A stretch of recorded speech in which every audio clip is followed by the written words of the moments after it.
L'université avait demandé à un professeur, l'historien Boubacar Bari, de prononcer la leçon inaugurale. L'année d'avant, c'est un autre professeur, doublé d'un homme d'État, Maître Abdoulaye Wade, qui avait été choisi. L'invité de cet après-midi n'est ni professeur ni homme d'État. Vous savez, le professeur est le serviteur de la science et l'homme d'État l'otage de la prudence. Ce sont des situations contraignantes pour l'un comme pour l'autre. Elles sont toutes deux réductrices, car elles sont filles de la fidélité. La fidélité est obligatoirement réductrice parce qu'elle postule un choix et fatalement, comme dirait André Gide, le rejet de ce que l'on ne choisit pas. Elle limite et canalise. Ici, fidélité que l'on doit au vrai, le professeur, et la fidélité que l'on doit à la vérité, l'homme d'État. En effet, le professeur est un soldat de la raison et l'homme d'État le porte-parole du peuple, donc de l'opinion. Le premier s'évertue à ne pas sortir du chemin de la science. Le second porte le fardeau du souvenir de ses promesses que ses électeurs conservent précieusement dans leur mémoire. L'État a la chance de pouvoir ignorer à la fois la science et l'opinion. L'invité à prononcer une leçon inaugurale dans ce sanctuaire de la pensée et de la parole, c'est courir un risque, surtout s'il se trouve que l'invité en question a atteint un âge canonique où, selon certains oulémas, Dieu lui-même est indulgent à son égard. Conséquence, les hommes n'ont pas d'autre choix que de fermer les yeux et les oreilles sur ces erreurs de pensée et d'expression. Et rassurez-vous, monsieur le recteur, je m'arrangerai pour qu'à la fin de cette leçon, nous ne soyons pas convoqués, vous et moi, à la digue. Je m'arrangerai pour qu'à la fin de cette leçon, nous ne soyons pas convoqués, vous et moi, à la digue. Et dans le cadre d'un projet d'usage et de pratique, d'une autre mesure, du dire et du faire, le bien. Nous y reviendrons. Il faut que le dire et le faire n'obéissent plus à cette nouvelle loi selon laquelle, peu importe, qu'un but ait été atteint par des moyens illégaux ou prohibés par la morale ou l'éthique, la fin étant finalement le seul justificatif de la parole ou du comportement.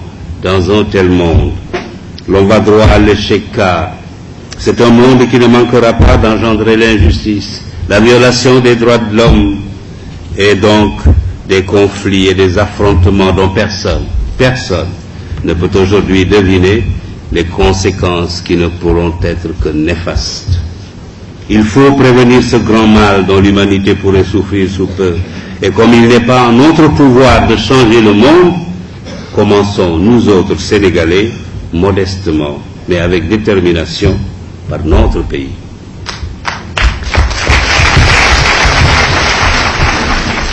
Commençons par y adopter l'éthique comme règle de comportement, comme s'il s'agissait d'un principe général de conduite obligatoire pour tous sans exception.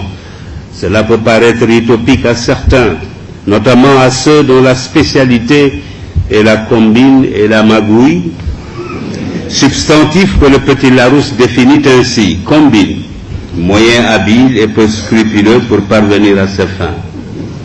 Magouille, lutte d'influence, série de combinaisons douteuses ou malhonnêtes entre des groupes, des organisations quelconques ou entre des personnes à l'intérieur d'un groupe.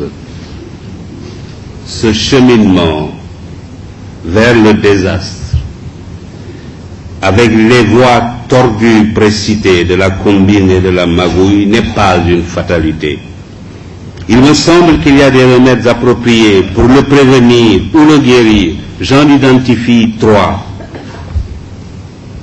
Ériger certaines règles éthiques fondamentales en obligation erga omnes, subordonner la loi aux commandements éthiques et la fonction de juger au seul droit, légiférer dans tous les domaines pour imposer aux administrateurs comme aux administrés des comportements éthiques.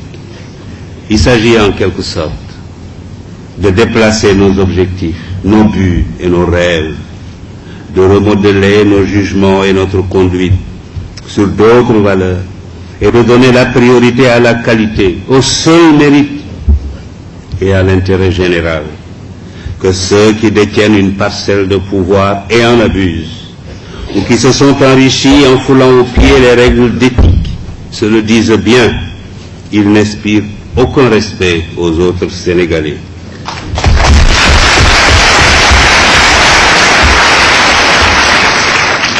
Or, le respect de ses concitoyens est le bien le plus précieux du monde. C'est le seul qu'il faut désirer, qu'il faut rechercher. C'est le seul qui est admiré. Le respect dû au pouvoir et à l'argent, s'il a un autre nom, s'il s'appelle crainte ou courtisanerie, c'est que les paramètres éthiques qui les régissent se sont déréglés. Or, la crainte et la courtisanerie sont détestables parce qu'elles avilissent celui qui les inspire comme celui qui en est la proie. Elles ne durent que le temps que dure la force ou la fortune qui les motive, c'est-à-dire peu.